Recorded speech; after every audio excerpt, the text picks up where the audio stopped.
નમસ્કાર. ભારતીય વાયુસેના દિવસની ખૂબ ખૂબ શુભકામનાઓ સાથે હું ઉર્વી ભટ્ટ ઓનલાઈન ઉપસ્થિત આપ સર્વેનું નારાયણ વિદ્યાવિહાર શાળા પરિવાર વતી સ્વાગત કરું છું. દે સલામી इस तिरंगे को जिसमें तेरी शान है, सिर हमेशा ऊंचा रखना इसका जब तक दिल में जान है. આવી ભાવના સાથે ખડે પગે દરેક ઋતુમાં દેશની રક્ષા કરતા આપણા ત્રણેય પાંખના વીર જવાનોને સતસત નમન. ઇન્ડિયન આર્મી સેવા પરમો ધર્મ. ઇન્ડિયન એરફોર્સ નભઃ સ્પૃશમ દીપ્તમ. ઇન્ડિયન નેવી શન્નો વરુણઃ. આજે 8મી ઓક્ટોબર ભારતીય વાયુસેના દિવસ. આ દિવસે ઓફિશિયલી સૌપ્રથમવાર 1932માં ભારતીય વાયુદળની સ્થાપના થઈ હતી, જે યુકેના રોયલ એરફોર્સના સહાયક દળ તરીકે અસ્તિત્વમાં આવ્યું હતું. હું શ્રી રમેશ સરને વિનંતી કરું કે તેઓ તેના ફાઉન્ડેશન વિશે વધુ માહિતી આપે. જય નારાયણ. વિદ્યાર્થી મિત્રો, શ્રદ્ધા જ્ઞાન આપે છે, નમ્રતા માન આપે છે, યોગ્યતા સ્થાન આપે છે, ત્રણેય મળીને સન્માન આપે છે. જ્યાં સુધી કંઈક કરવાની સંકલ્પ શક્તિ ના જાગે ત્યાં સુધી કંઈ પણ થઈ શકે નહીં. તમે કદી કોઈ ખિસકોલી ઠનગડાટ વગરની આરસુ કે ઘરડી જોઈ છે? કોઈ પક્ષી પોતાની ચેતના ગુમાવીને અમથું બેસી રહેતું જોયું છે? તમે જ તમારા સ્વપ્નની ઉડાન ભરો. તમે જ તમારી જીત સાથે આંબો આકાશ. નભમ સ્પૃશમ દીપ્તમ.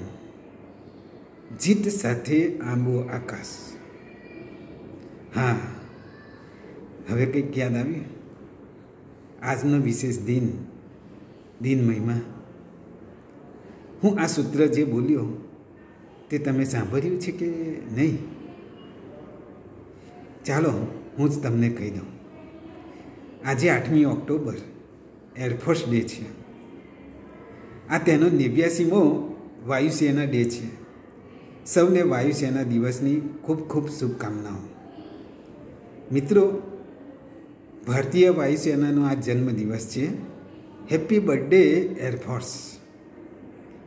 તેના વિશે જાણીશું, પરંતુ એ પહેલાં આટલું જાણો.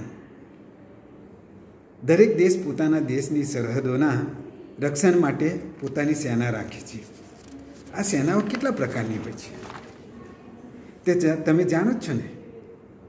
3 પ્રકારની હોય છે ને? કેમ?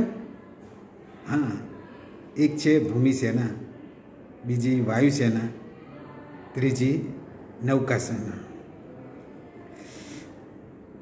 જેને બીજી રીતે કહીએ તો ભૂમિ સેના, આર્મી, ભૂમિદળ, થલ સેના તરીકે પણ ઓળખાય છે. તો વાયુસેના જે છે એ એરફોર્સ અને વાયુદળ તરીકે પણ ઓળખાય છે. અને નૌકા સેના, નેવી એટલે કે સમુદ્રી સેના, નૌકાદળ તરીકે પણ ઓળખાય છે. આ ત્રણેય સેનાનું કાર્ય અલગ અલગ છે. આર્મી જે છે એ જમીન સીમાનું રક્ષણ કરે છે. જે જમીન પર થતા આક્રમણો છે સામે દેશ માટે જે આક્રમણો થયા હોય તેની સામે એ રક્ષણ આપવાનું કાર્ય કરે છે. તો એરફોર્સ જે છે એ આકાશમાંથી થતા આક્રમણો સામે રક્ષણ આપે છે. નેવી સમુદ્રમાંથી કોઈ પણ દુશ્મનો ચઢાઈ કરે, આક્રમણ કરે તો નૌકાદળ તેને અટકાવે છે, દરિયાઈ સીમાઓનું રક્ષણ કરે છે. હવે આપણે એરફોર્સ વિશે જાણીએ. અને સૌથી પહેલાં તો મિત્રો, કોઈ પણ આર્મી હોય કે નેવી કે એરફોર્સ, એમની એક ઓળખ હોય છે, એમનો ગણવેશ હોય છે, જેનાથી જ એની ઓળખ થાય. ઇન્ડિયન એરફોર્સનો આપણે ઓળખ ઊભી કરવી હોય, જાણવું હોય તો એના જવાનને કેવી રીતે ઓળખવો? તો એની ઓળખ છે, એનો ગણવેશ.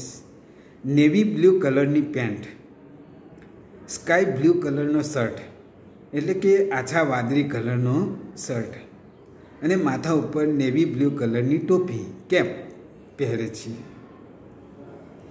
તો પછી હવે તો ગણવેશ પરથી તમે ઇન્ડિયન એરફોર્સને એના જવાનને તો ઓળખી શકો ને. એરફોર્સનું મુખ્ય વાહન એટલે વિમાન, બરાબર ને? વિમાનને પણ તમે જાણો જ છો. અને એમાં એરફોર્સની કામગીરીમાં તો વિમાનો જે હોય છે એ લડાકુ વિમાનો, જહાજો હોય છે. વિમાનો જુદા જુદા પ્રકારના હોય છે, જેમ કે પેસેન્જર વિમાન, યુદ્ધ માટેના લડાકુ વિમાન, ફાઇટર જેટ. તો જેમાં યુદ્ધ માટેના જે લડાકુ વિમાનો છે એની કામગીરી એરફોર્સ સંભાળે છે. વિમાનની શોધ પણ તમને ખબર જ છે. સૌથી પહેલું એરોપ્લેન જે વિમાન કહીએ તો 17 ડિસેમ્બર 1903ના રોજ રાઇટ બ્રધર્સ જેમને ઉડાવ્યું હતું. 59 સેકન્ડ અને 582 ફૂટ ઊંચાઈ પર. આ સૌથી પહેલી ઉડાન હતી. અને પછી વિમાનોનો વિકાસ થયો. આપણા દેશના પણ એક વૈજ્ઞાનિક આ વિમાનો વિશે ખૂબ જાણીતા છે.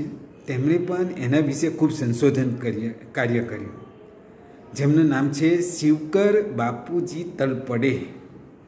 તેમણે પણ એરોપ્લેનની શોધમાં ખૂબ મોટો મહત્ત્વનો ભાગ ભજવ્યો અને HAL હિન્દુસ્તાન એરોનોટિક્સ લિમિટેડ એમાં પોતાનું આ રિસર્ચ પણ મોકલાવેલું. વિશ્વમાં સૌથી પહેલાં જો એરફોર્સની સ્થાપના થઈ હોય તો ઇંગ્લેન્ડમાં થઈ હતી. અને 1 એપ્રિલ 1918ના રોજ, જેનું નામ હતું રોયલ બ્રિટિશ એરફોર્સ. અને એ રોયલ બ્રિટિશ એરફોર્સ તરીકે તે ઓળખાય છે.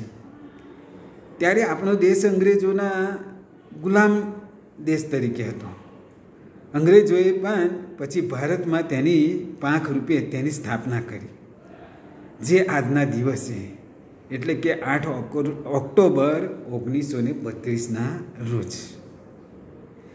ત્યારે તે ઇન્ડિયન રોયલ એરફોર્સના નામે ઓળખાતી હતી, ધ ઇન્ડિયન રોયલ એરફોર્સ.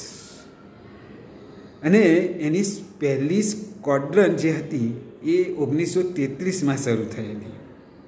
અને બીજા વિશ્વયુદ્ધમાં જાપાન જ્યારે બર્માની સરહદ ઉપર ભારતના પડોશી દેશ તરીકે હાવી થઈને ભારતમાં ઘૂસવાની એની તૈયારી હતી, ત્યારે જાપાની સેનાને રોકવામાં આપણી આ એરફોર્સે ખૂબ મહત્ત્વનો ફાળો આપેલો. પછી તો દેશ આપણો આઝાદ થયો એટલે તેનું નામ બદલાઈ ગયું. એમાંથી રોયલ શબ્દ કાઢી નાખવામાં આવ્યો અને ઇન્ડિયન એરફોર્સ નામ થઈ ગયું, એનું નામ રાખવામાં આવ્યું. અને ભારતના સૌથી પહેલા પાયલોટ જેમને એરફોર્સ એર ઓફિસર્સ તરીકે ધ ઇન્ડિયન રોયલ એરફોર્સની અંદર પાયલોટ તરીકે કામ કર્યું. અને એ પાયલોટ હતા મોહિન્દર સિંઘ પૂજજી. અને દેશ આઝાદ થતાં 1950માં તે ઇન્ડિયન એરફોર્સ બની. અને એનું કામ આજે પણ ઇન્ડિયન એરફોર્સ તરીકે આપણે જાણીએ છીએ. તેનું સૌથી પહેલું સૂત્ર, એનો જે લોગો છે ઇન્ડિયન એરફોર્સનો, તેમાં જોવા મળે છે, જે મેં તમને આગળ કહેલું, નભમ સ્પૃશમ દીપ્તમ, એટલે કે જીત સાથે આંબો આકાશ. તે સમયે એમાં 6 ઓફિસર્સ અને 19 હવાઈ સિપાહીઓ હતા દેશ આઝાદ થયો ત્યારે. આજે તે વિશ્વની 4થા નંબરની સૌથી મોટી વાયુસેના છે. તેને 6 વિભાગમાં એટલે કે કમાન્ડમાં વહેંચવામાં આવે છે. એક વેસ્ટર્ન એર કમાન્ડ, બીજું સાઉથ વેસ્ટર્ન એર કમાન્ડ, ત્રીજું સેન્ટ્રલ એર કમાન્ડ, ચોથું ઈસ્ટર્ન એર કમાન્ડ, પાંચમું સાઉથર્ન એર કમાન્ડ અને છઠ્ઠું ટ્રેનિંગ કમાન્ડ. આવા કમાન્ડમાં વિભાજિત તેનું ખૂબ મહત્ત્વ છે. કોઈ પણ વિકટ પરિસ્થિતિમાં એ પરિસ્થિતિને બદલવામાં એરફોર્સ ક્ષમતા રાખે છે અને યુદ્ધ જીતાડવામાં એનો મહત્ત્વનો ફાળો હોય છે, ભાગ હોય છે. કેવી રીતે? તો કે સંકટ સમયે માલ સામાનની હેરફેર માટે, સાધનોની હેરફેર માટે, શક્ય હોય ત્યાં જવાનોની હેરફેર માટે, શસ્ત્રોની હેરફેર માટે, ઇમરજન્સીમાં મેડિકલ સેવા માટે, સારવાર માટે, ઘાયલ સૈનિકોને લઈ જવા લાવવા માટે ખૂબ ઝડપથી એનું કામ હોય છે અને તે કરે છે. આઝાદી પછી ભારતે જે યુદ્ધો કર્યા અને ભારતના જે યુદ્ધો થયા એમાં પાકિસ્તાન સાથેના 4 યુદ્ધો અને ચીન સાથેનું એક યુદ્ધમાં એરફોર્સની મહત્ત્વની કામગીરી હતી. તો 1999નું કારગિલ યુદ્ધ વિજય આપણે જે સંભવિત કર્યો તેમાં પણ એરફોર્સે ખૂબ મોટી ભૂમિકા ભજવી હતી. આ ઉપરાંત એને ઘણા મિશનો પણ પાર પાડ્યા હતા અને એને અંજામ આપ્યો હતો, જેમાં ઓપરેશન વિજય, ગોવાનું અધિગ્રહણ, ઓપરેશન મેઘદૂત, ઓપરેશન ઉમલ્લાઈ વગેરે સામેલ છે. તો આ ઉપરાંત સંયુક્ત રાષ્ટ્ર સંઘ જે છે એના શાંતિ મિશનમાં પણ તેને એરફોર્સે સક્રિય ભૂમિકા ભજવેલી, તેનો મહત્તમ હિસ્સો રહેલો છે. ભારતના રાષ્ટ્રપતિ ભારતીય વાયુદળના કમાન્ડર ઇન ચીફના રૂપમાં કાર્ય કરે છે. તે સૌથી મોટા વડા ગણાય છે. તો વાયુસેના અધ્યક્ષ અને ચીફ એર માર્શલ એક 4 સિતારા કમાન્ડર તરીકે તેમાં કાર્ય કરે છે અને વાયુસેનાનું તેઓ નેતૃત્વ કરે છે. હાલમાં વાયુસેનાના ચીફ સેનાધ્યક્ષ તરીકે હમણાં જ બદલાયા અને તેમનું નામ છે વી.આર. ચૌધરી. એમની પહેલાં કે.એસ. ભદૌરિયા તેઓ સ્થાન ધરાવતા હતા અને વાયુસેનાના સેનાધ્યક્ષ હતા. ભારતીય સેના પાસે હાલમાં લડાકુ જહાજો, ફાઇટર્સ જેટ ખૂબ મોટી સંખ્યામાં છે, જેમાં હમણાં જે નવા રાફેલ આવ્યા છે તે તો ખરા જ. બીજું ભારતીય બનાવટના તેજસ, મિરાજ, જગુઆર, સુખોઈ વગેરે એરક્રાફ્ટ એમાં સામેલ છે. તો લડાકુ હેલિકોપ્ટર પણ છે. અપાચે, ચિનૂક, ચેતક વગેરે હેલિકોપ્ટરો પણ એની મહત્ત્વની ભૂમિકા ભજવે છે.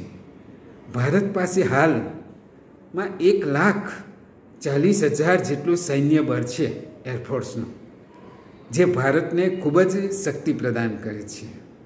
હવે મિત્રો આપણે એરફોર્સ ડેની ઉજવણીની વાત કરીએ. 8 ઓક્ટોબર વાયુસેના દિવસની ઉજવણી, જે તમે એની સ્થાપના દિવસ 8 ઓક્ટોબર 1932 એના વિશે જાણ્યો, બરાબર ને?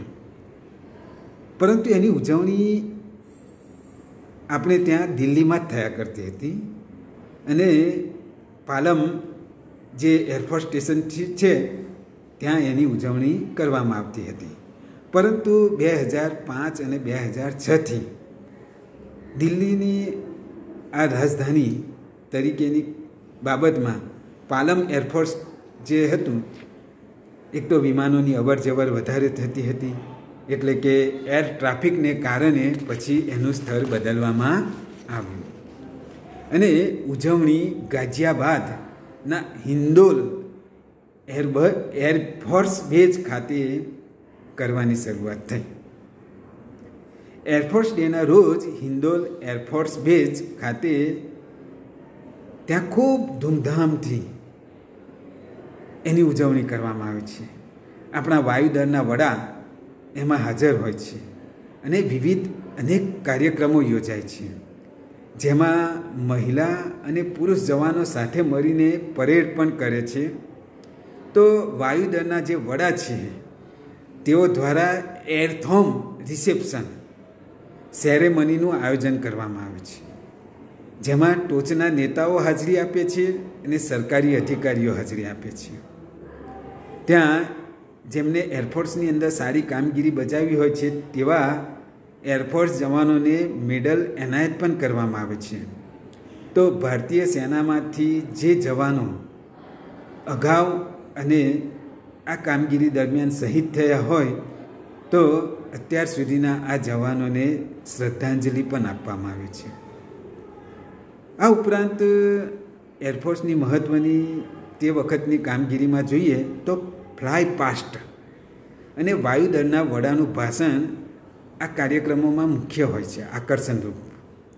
એમાં ફ્લાય પાસ્ટ એટલે કે હવાઈ કરતબો જેમાં એરફોર્સની વિવિધ વિંગના જે જવાનો છે એ જવાનો જહાજો હેલિકોપ્ટર સાથે હવામાં હેરત અંગે જ કરતબો કરે છે.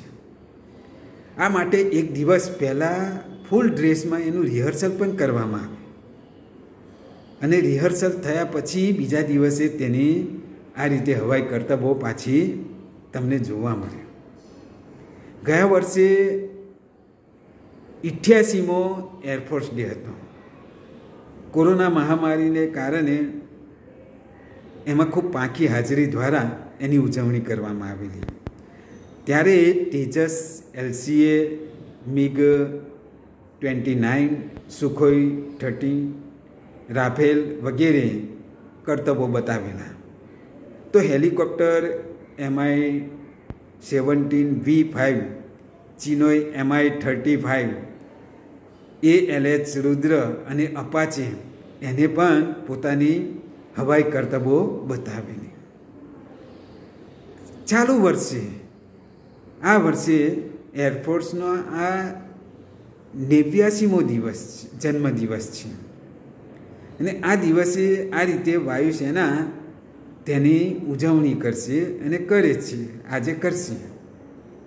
તેની ક્ષમતા અને શક્તિનું પ્રદર્શન દ્વારા એ દુશ્મન દેશોને એ સંદેશ આપે છે. તો ભારતીય નાગરિકોને પણ એ સંદેશ આપે છે કે આ દેશના જવાનોના હાથમાં તમારું ભવિષ્ય સુરક્ષિત છે. માટે મિત્રો, એરફોર્સ ડેની આજે તમને બધાને સૌને ખૂબ ખૂબ શુભેચ્છાઓ અને આપણી ભારતીય સેનાના એરફોર્સના જવાનોને પણ ખૂબ ખૂબ શુભકામનાઓ.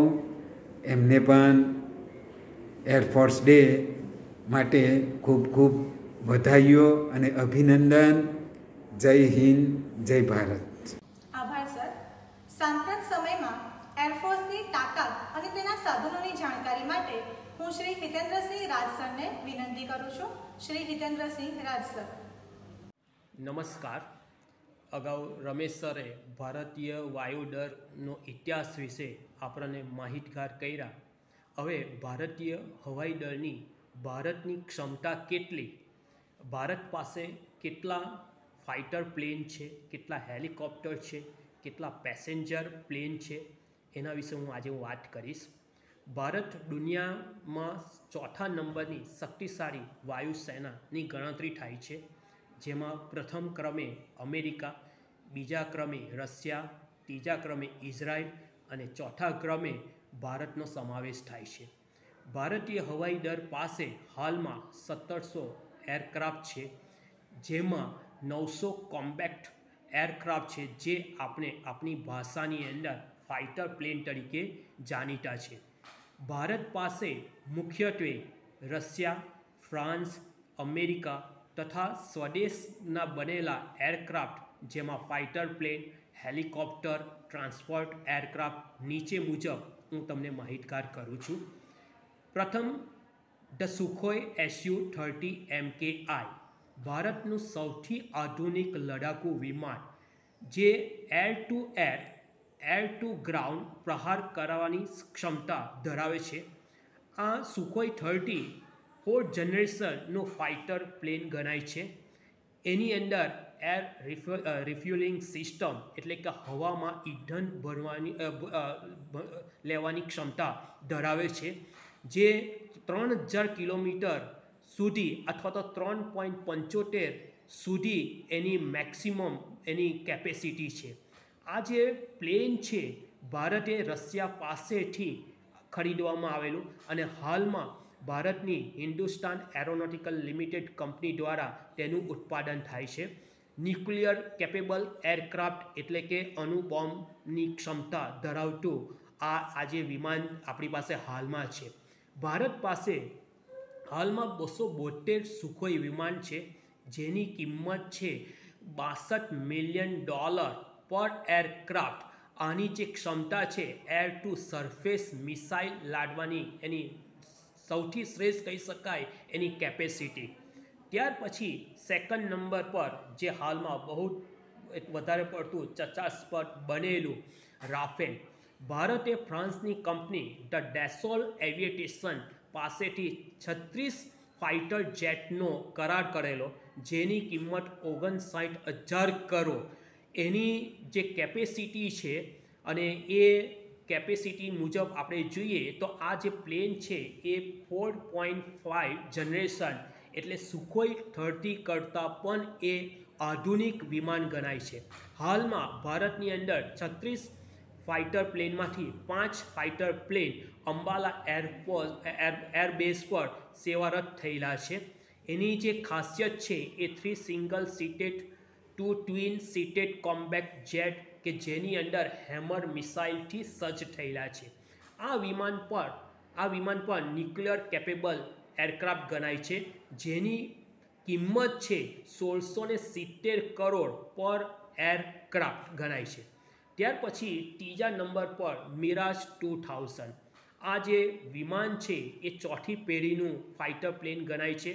આ વિમાન પણ ફ્રાન્સની જે રીતે રાફેલ જે આપણે ધ ડેસોલ એવિએશન પાસેથી ખરીદ્યું એ જ રીતે આ વિમાનનું ઉત્પાદન પણ ધ ડેસોલ એવિએશન પાસેથી આપણે ખરીદ્યું છે. એની જે ક્ષમતા છે, ખાસિયત છે સિંગલ સીટેડ, જે ભારતે 1978માં ફ્રાન્સ પાસેથી ખરીદેલું. આ વિમાન વજ્ર તરીકે પણ ઓળખવામાં આવે છે અને કારગિલ યુદ્ધની અંદર એને શ્રેષ્ઠ કાર્ય કરી બતાવેલું. 300 કરોડની કિંમતે ભારતે ફ્રાન્સ સાથે એનું ડીલ કરવામાં આવેલી. એની જે મેક્સિમમ જે સ્પીડ છે 2530 કિલોમીટર પર અવર. ભારત પાસે આવા 49 મિરાજ હાલમાં સેવામાં છે. ત્યાર પછી MiG-29 જે USSR સોવિયત સંઘ એટલે કે અત્યારનું રશિયા ટ્વિન એન્જિન ધરાવતું આ ફાઇટર પ્લેન કારગિલ યુદ્ધમાં તેનો ઉપયોગ થયેલો અને અત્યારે તેનું આધુનિકરણ કરવાની પ્રક્રિયા ચાલે છે. ભારત પાસે હાલમાં 65 MiG-29 વિમાન છે અને તે સમયે $4.65 મિલિયન માં આપણે રશિયા પાસેથી આપણે ખરીદ્યું. ત્યાર પછી MiG-21 ઇન્ડિયન એરફોર્સનું બિસોન તરીકે જાણીતું આ fighter plane single seated fighter jet. એની જે સ્પીડની જે ક્ષમતા છે 1300 કિલોમીટર પર અવર. લગભગ આ પ્લેનને અત્યાર સુધી 400 પ્લેન ક્રેશ થયા છે, એમાં 200 આપણા પાયલોટ જે સૈનિકો છે એ શહીદ થયા છે. ભારત પાસે અત્યારે 160 MiG-27 હાલમાં કાર્યરત છે. ત્યાર પછી ચોથા નંબર પર આપણે જોઈએ તો જેગવાર. એની જે ખાસિયત જોઈએ તો સિંગલ સીટેડ સ્વીપ વિંગની એનો આકાર છે. ટ્વિન એન્જિન ધરાવનાર આ જે જેગવાર છે એ બ્રિટિશ રોયલ એરફોર્સ અને ફ્રાન્સના સંયુક્ત ક્રમે એનું ઉત્પાદન થયેલું. ભારત પાસે હાલમાં 120 જેગવાર ફાઇટર પ્લેન સેવામાં છે. ત્યાર પછી તેજસ, દુનિયાનું સૌથી નાનું supersonic fighter plane single સીટેડ single engine light પ્રકારનું વિમાન ભારતની હિન્દુસ્તાન એરોનોટિકલ કંપની દ્વારા બનાવવામાં આવેલું. 10 વિમાન હાલમાં સેવામાં છે અને 73 વિમાન એનો ઓર્ડર હિન્દુસ્તાન એરોનોટિકલ લિમિટેડ કંપનીને સોંપવામાં આવેલો છે. આ અત્યાર સુધી ફાઇટર પ્લેનની વાત કરવામાં આવી છે. એ સિવાય ભારત પાસે વિવિધ પ્રકારના હેલિકોપ્ટર છે, જેમાં અપાચી એ અમેરિકન બનાવટ છે. ભારત પાસે અત્યારે 16 હેલિકોપ્ટર સેવામાં છે. દુનિયાનું સૌથી આધુનિક હેલિકોપ્ટરની ગણતરીમાં આ અપાચે લેવામાં આવે છે. એની જે ક્ષમતા છે ફાયરની 600 થી 650 round per minute. 16 hellfire missile and multi barrel cannons એટલે કે ટોપ જે લાદવાની જે ક્ષમતા છે સવિશેષ જોવા મળે છે. ત્યાર પછી ચિનૂક એ પણ અમેરિકન બનાવટની છે. ભારત પાસે 15 ચિનૂકનો કરાર અમેરિકા પાસે કર્યો છે અને હાલમાં 6 ચિનૂક ભારતમાં આવી ગયા છે. ત્યાર પછી મિલી MI-17 એ પણ રશિયન બનાવટ છે. ટ્વિન ટર્બાઇન એન્જિનથી સજ્જ થયેલું છે. ટ્રાન્સપોર્ટ હેલિકોપ્ટર તરીકે એની ગણતરી લેવામાં આવે છે. પહાડી વિસ્તાર અને દુર્ગમ વિસ્તારની અંદર પૈકી આપણે સિયાચીનની અંદર આ વિમાનનો આપણે ઉપયોગ કરીએ છીએ. ત્યાર પછી મિલ MI-35 જે રશિયન બનાવટ જે એટેક હેલિકોપ્ટર તરીકે એની ગણતરી થાય છે. અત્યારે ભારતનું મતલબ કે અપાચી પહેલાંનું સૌથી ભરોસામંદ આ હેલિકોપ્ટર ટ્વિન એન્જિનથી સજ્જ થયેલું છે. 8 વ્યક્તિ બેસી શકે એવી ક્ષમતા. ત્યાર પછી MI-26 ભારતીય હવાઈ દળ માટે ગૌરવવંત સાબિત થયેલું વિમાન આ રશિયા પાસેથી આપણે ખરીદ્યું છે. આ પણ ટ્વિન એન્જિનથી સજ્જ થયેલું છે. 70 કોમ્બેટ ટ્રુપ અથવા 20,000 કિલોગ્રામની ક્ષમતાનું વહન કરવાની કેપેસિટી આ હેલિકોપ્ટર પાસે છે. ત્યાર પછી ચેતક જે આપણા હિન્દુસ્તાન એરોનોટિકલ કંપની અને ફ્રાન્સના સહયોગથી બનેલું આ હેલિકોપ્ટર છે. એને મુખ્યત્વે ટ્રેનિંગ અથવા તો ટ્રાન્સપોર્ટ માટે એનો ઉપયોગ થાય છે. 6 પેસેન્જર એની અંદર બેસવાની ક્ષમતા છે. ત્યાર પછી ચીતા એ પણ હિન્દુસ્તાન એરોનોટિકલ કંપની અને ફ્રાન્સના કોલોબરેશન દ્વારા બનાવવામાં આવેલું છે. ત્યાર પછી ભારતનું સ્વદેશી હેલિકોપ્ટર ધ્રુવ, બરાબર, એનું જે મેન્યુફેક્ચર છે એ ભારતની સ્વદેશી કંપની દ્વારા થયેલું છે. ટ્વિન એન્જિનથી સજ્જ થયેલું છે. 14 પેસેન્જરની ક્ષમતા અને ભારતનું અત્યંત આધુનિક હેલિકોપ્ટર એની ગણતરી થાય છે. આ સિવાય સૈનિકોને લઈ જવા માટે અને સામાન સામગ્રી લઈ જવા માટે ભારત પાસે હર્ક્યુલસ નામનું વિમાન છે. હર્ક્યુલસના અર્થ પરથી જ આપણે કહી શકીએ કે એની ક્ષમતા કેટલું. આ હર્ક્યુલસ વિમાન ભારતે અમેરિકા પાસેથી ખરીદ્યું. એની જે ક્ષમતા છે એક તો એ 4 એન્જિનથી સજ્જ થયેલું છે. મિલિટરી ટ્રાન્સપોર્ટ લઈ જવા માટે અને સૈનિકોને લઈ જવા માટે આ સ્પેશિયલ આ પ્લેનનો ઉપયોગ થાય છે. એની જે ખાસિયત એ છે એ કોઈ પણ રનવે, એ શોર્ટ રનવે હોય કે રફેજ હોય એની અંદર એ ઉતરવાની અથવા તો ટેકઓફ કરવાની ક્ષમતા ધરાવે છે. આ હર્ક્યુલસની અંદર 92 પેસેન્જર અથવા તો 72 કોમ્બેટ ટ્રુપ્સની ક્ષમતા ધરાવે છે.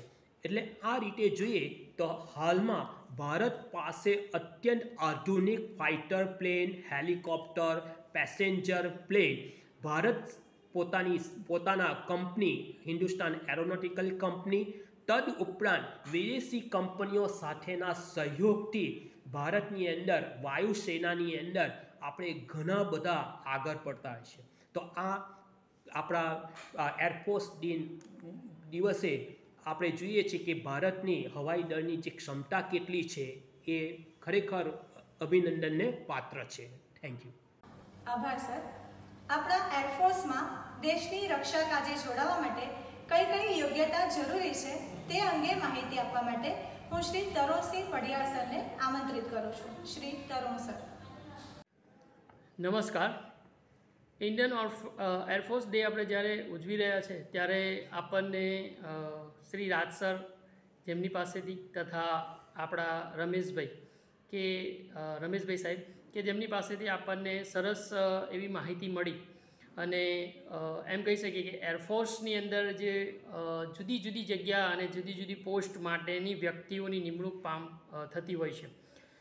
તો આપણને એક પ્રશ્ન અહીંયા એ પણ થાય કે આ જુદી જુદી જગ્યા પર નિમણૂક થવા માટે આપણી પાસે લાયકાત શું હોવી જોઈએ અને એરફોર્સની અંદર એ જુદા જુદા ગ્રેડ ઉપર અથવા તો એમ કહી શકીએ કે જુદી જુદી જગ્યા માટે કઈ પોસ્ટ હોઈ શકે, કયા ઓફિસરની નિમણૂક એમાં થતી હોય છે.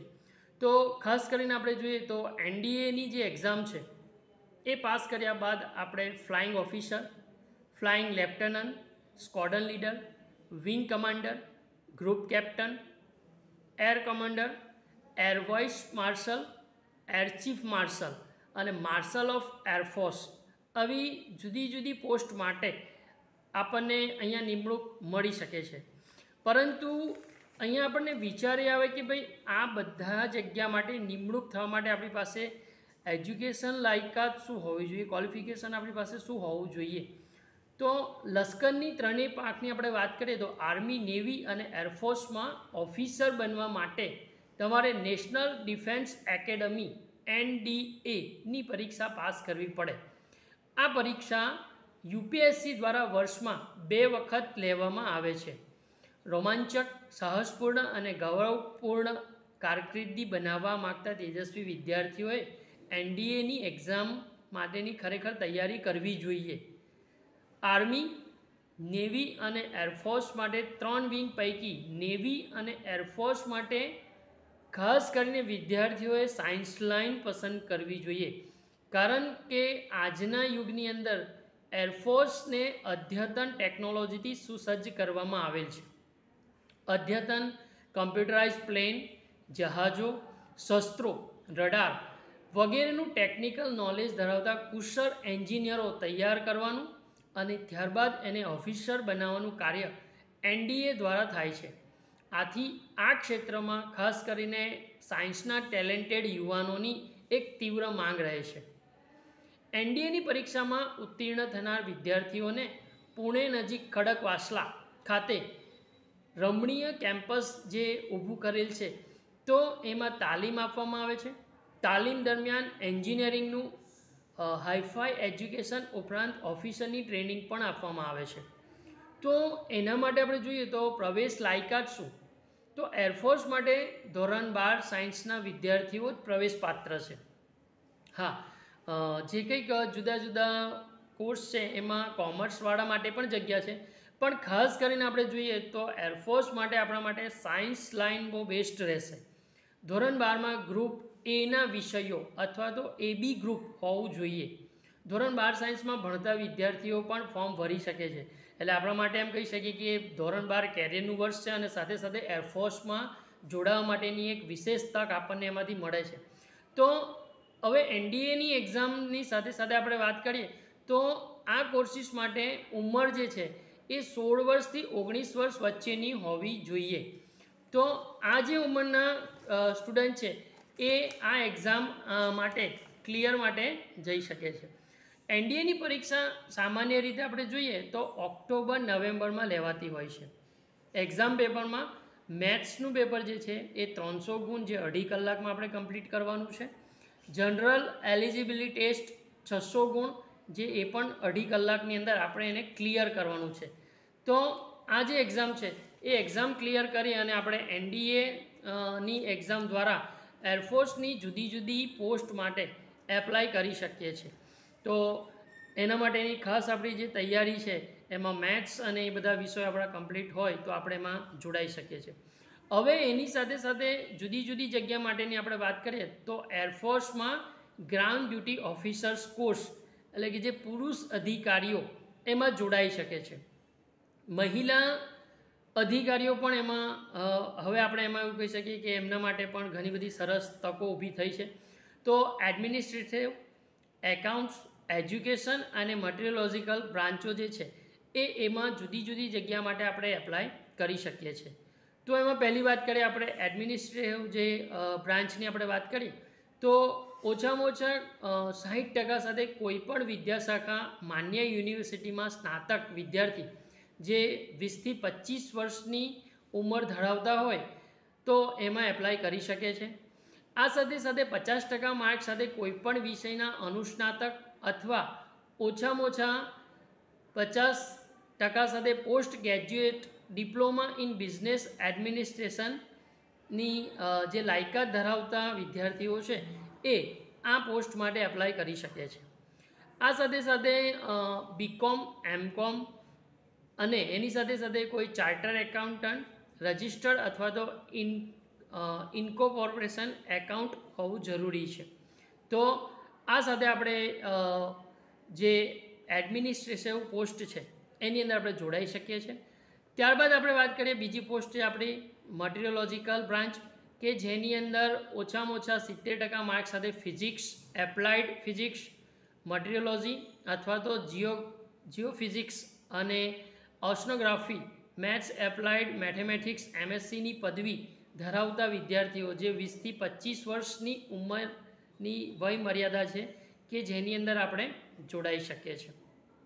આ ઉપરાંત જુદી જુદી પોસ્ટની થોડી આગળ માહિતી લઈએ તો ઇન્ડિયન એરફોર્સમાં senior non commissioner officer educational instructor trade એટલે કે એ પરીક્ષા પાસ કર્યા પછી તમે જુદી જુદી જગ્યા ઉપર તમે તમારું કામ કરી શકો છો. તો એમાં ખાસ કરીને જોઈએ તો ભારતીય હવાઈ દળમાં અપરિણિત ભારતીય પુરુષો માટે સિનિયર નોન કમિશન્ડ ઓફિસર તરીકે એજ્યુકેશનલ ઇન્સ્ટ્રક્ટર ટ્રેડમાં જોડાવાની એક તક મળે છે. તો એમાં ખાસ કરીને આપણે જોઈએ તો BA અથવા તો BSc શિક્ષણમાં ડિગ્રી અથવા ડિપ્લોમા અને એની સાથે સાથે BA અથવા BSc માન્ય શિક્ષણ સંસ્થાઓમાં શૈક્ષણિક કાર્યનો 1 વર્ષનો અનુભવ ધરાવતા હોવા જોઈએ. વય મર્યાદા 20 થી 23 વર્ષ અને એની સાથે સાથે MA MScમાં ઓછામાં ઓછા બીજા વર્ગ સાથેની પદવી ધરાવનાર 20 થી 26 વર્ષની ઉંમર ધરાવતા વિદ્યાર્થીઓ આમાં જોડાઈ શકે છે. તો Indian air force senior non commissioned officer education instructor ટ્રેડમાં આપણે આ ક્વોલિફિકેશન સાથે જોડાઈ શકીએ છીએ.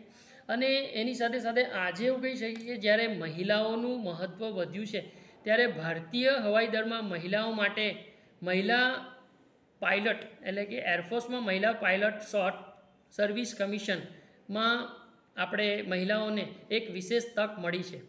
તો જે બહેનો BSc ફિઝિક્સ અથવા તો મેથ્સ અથવા BEની પદવી ધરાવે છે તેઓ આમાં અરજી કરી શકે છે. ઉંમર વર્ષ 20 થી 23 વર્ષની છે. આ ઉપરાંત વિશેષ ગુણવત્તાના આધારે શોર્ટલિસ્ટ તૈયાર કરવામાં આવશે અને એરફોર્સ સિલેક્શન બોર્ડ સમક્ષ દેહરાદૂન, મૈસૂર અથવા તો વારાણસી ખાતે ઇન્ટરવ્યૂ માટે બોલાવવામાં આવશે. એટલે મહિલાઓ માટે પણ એક વિશેષ આપણે એવું કહી શકીએ કે તક છે કે જેની અંદર જોડાઈ શકે છે. આ ઉપરાંત આપણે સ્નાતક કક્ષાના યુવાનો માટે IAFમાં ફ્લાઇંગ કેરિયર એટલે કે ઇન્ડિયન એરફોર્સમાં હેલિકોપ્ટર પાયલટ તરીકે સ્નાતક યુવાન ભાઈઓ બહેનો માટેની પણ એક તક છે. જેમાં માન્ય યુનિવર્સિટીમાંથી સ્નાતક કે જેમને ધોરણ 12ના સ્તર સુધી ફિઝિક્સ અને મેથ્સનો અભ્યાસક્રમ કરેલો છે તેઓ અહીંયા અરજી કરી શકે છે. ઉંમર 19 થી 23 વર્ષ. પસંદગી સૌપ્રથમ વિશેષ ગુણવત્તાના આધારે અલગ તારવેલા ઉમેદવારોને AFSB સમક્ષ ઇન્ટરવ્યૂ ટેસ્ટ લેવામાં આવશે અને ત્યારબાદ એમની પસંદગી થશે. આ ઉપરાંત air force officer flying pilot branch એટલે કે જેની અંદર ઓછામાં ઓછા 60% સાથે કોઈપણ વિદ્યાશાખાના સ્નાતક અથવા તો BE BTech ધોરણ 12માં ફિઝિક્સ અને મેથ્સ વિષય સાથે એમાં એપ્લાય કરી શકે છે. તો આ સાથે સાથે ખાસ કરીને આપણે જોઈએ તો દરેક ફિલ્ડ સાથે આપણે જોડાઈએ અને એની સાથે સાથે જે સાયન્સ છે આપણા માટે એ બહુ મહત્ત્વની ફિલ્ડ છે. અને એરફોર્સ માટે આપણે જોઈએ તો સાયન્સના ફિઝિક્સ મેથ્સ અને એ સબ્જેક્ટ સાથે આપણે આ ભારતીય હવાઈ દળની અંદર જુદી જુદી પોસ્ટ માટે આપણે એપ્લાય કરી શકીએ છીએ. આ ઉપરાંત ટેકનિકલ અને નોન ટેકનિકલ જે ઓફિસર્સ છે એમાં પણ આપણે ઇન્ડિયન ફોર્સમાં જોડાઈ શકીએ છીએ. તો ટેકનિકલ ટ્રેડ એટલે કે જે X ગ્રુપ છે એની અંદર જોડાઈ શકીએ છીએ. તેમાં ઓછામાં ઓછા 70% માર્ક સાથે મેથ્સ ફિઝિક્સ વિષયો સાથે ધોરણ 12 સાયન્સ પાસ અથવા તો ઓછામાં ઓછા 50% માર્ક સાથે એન્જિનિયરિંગ ડિપ્લોમા પણ એપ્લાય કરી શકે છે. તો આ રીતે આપણે જોઈએ તો ભારતીય હવાઈ દળ માટે જે ખાસ કરીને ઉંમર વર્ષ જે જોઈએ તો 18થી લઈને 24 વર્ષની ઉંમરના યુવાનો જે છે એ ખાસ આ દરેક ક્ષેત્રમાં જોડાવાની એક સુવર્ણ તક ધરાવે છે. પરંતુ એક બીજો પ્રશ્ન એ પણ છે કે યુવાનો ખાસ કરીને અનમેરિડ હોવા જોઈએ એટલે કે લગ્નની અહીંયા પરવાનગી નથી. તો આ જુદા જુદા પોસ્ટ માટે આપણે NDAની પરીક્ષાની તૈયારી કરીએ અને એની સાથે સાથે UPSC દ્વારા જે કંઈક એક્ઝામ લેવાય છે એ એક્ઝામની સતત માહિતી મેળવતા રહીએ. આ માહિતી માટે આપણને રોજગાર સમાચાર તથા ખાનગી પ્રકાશનોમાં પણ ઘણી બધી માહિતી આપણને મળે છે. આ ઉપરાંત આપણને યુટ્યુબ ઉપરથી પણ ઘણી બધી માહિતી જે એરફોર્સ વિશેની પ્રાપ્ત થાય છે. તો એ જુદી જુદી માહિતીઓ એકત્રિત કરીએ અને એ માહિતીઓના આધારે આપણી જે ઉંમર પૂર્ણ થાય એ પહેલાં આપણે આ બધી એક્ઝામ માટેની જો તૈયારી કરીએ તો એક સારામાં સારું આપણે માન સન્માન પ્રાપ્ત કરી શકીએ અને એક સારી જગ્યા માટે આપણી પસંદગી થઈ શકે છે. એટલા માટે યુવાનોને અને વિદ્યાર્થીઓને ખાસ વિનંતી કે જે સાયન્સના વિદ્યાર્થીઓ છે એ ખાસ કરીને આ પોતાની એક તક જે છે એ ઝડપી લે. તો આ સાથે મારી વાત અહીંયા હું પૂર્ણ કરું છું. જય હિન્દ, જય ભારત. खूब खूब उपयोगी माहिती आपका बदल आपका आभार सर. दुश्मनों को गुमान है कि मेरी उड़ान कुछ कम है, लेकिन मुझे यकीन है कि ये आसमान कुछ कम है. નૌકાદળમાં જોડાવા માટે આજના આ શુભ દિને હું યુવાનોને અપીલ કરું છું કે ઘણા બધા આપણા દેશના યુવાનો જે ખરેખર રાષ્ટ્રની સેવા કરવા ઈચ્છે છે તેઓ આ સૈન્યમાં જોડાય. ફરીથી આપ સૌને ભારતીય વાયુસેના દિવસની ખૂબ ખૂબ શુભકામનાઓ. અસ્તુ.